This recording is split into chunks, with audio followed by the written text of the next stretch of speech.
ఈరోజు ట్విట్టర్లో పెడుతున్నాడు, అమెరికా పోయి కంప్యూటర్ చదువుకున్నా అంటున్నాడు.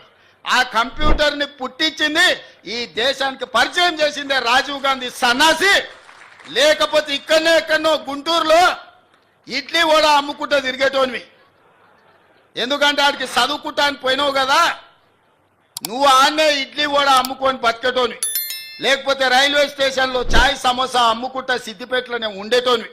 రాజీవ్ గాంధీ దేశానికి కంప్యూటర్ని పరిచయం చేసింది కాబట్టి నీ బతుకు ఒక కంప్యూటరు, ఒక ట్విట్టర్ అకౌంటు, ఒక ఐటీ మంత్రివైనవు.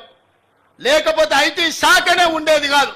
రాజీవ్ గాంధీ గారు ఐటీ రంగాన్ని ఈ దేశానికి పరిచయం చేసిండు కాబట్టి ఆ సన్నాసి ఐటీ శాఖకు మంత్రి అయిండు.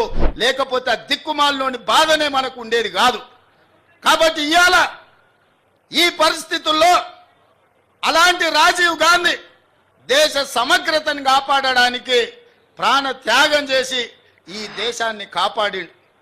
అంత గొప్ప వ్యక్తి విగ్రహాన్ని ఈరోజు సచివాలయం ముందల ట్యాంక్ బండ్ మీద పెడితే రాజీవ్ గాంధీ విగ్రహం ఎందుకు పెడతారని అడుగుతారా?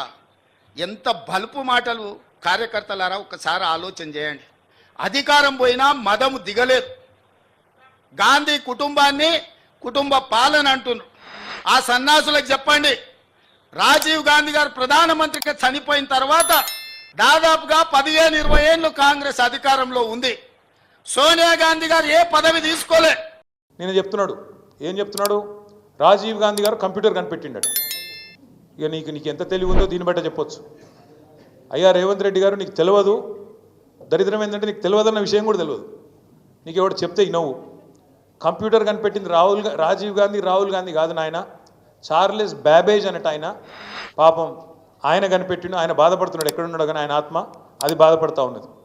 రాజీవ్ గాంధీ గారు భారతదేశానికి కంప్యూటర్ పరిచయం చేసినట్టాడు. రాజీవ్ గాంధీ గారు కంప్యూటర్ పరిచయం చేయలేదు భారతదేశానికి. 1955లోనే టాటా గ్రూప్ వాళ్ళు బొంబాయిలో మొట్టమొదటి కంప్యూటర్ను వాళ్ళు తీసుకొచ్చినారు. ఇది నీకు తెలియదు. ఆ రోజు రాజీవ్ గాంధీ గారికి 10 ఏళ్ళో 12 ఏళ్ళలో. ఇది నీ తెలివి, ఇది నీకున్న పరిజ్ఞానం.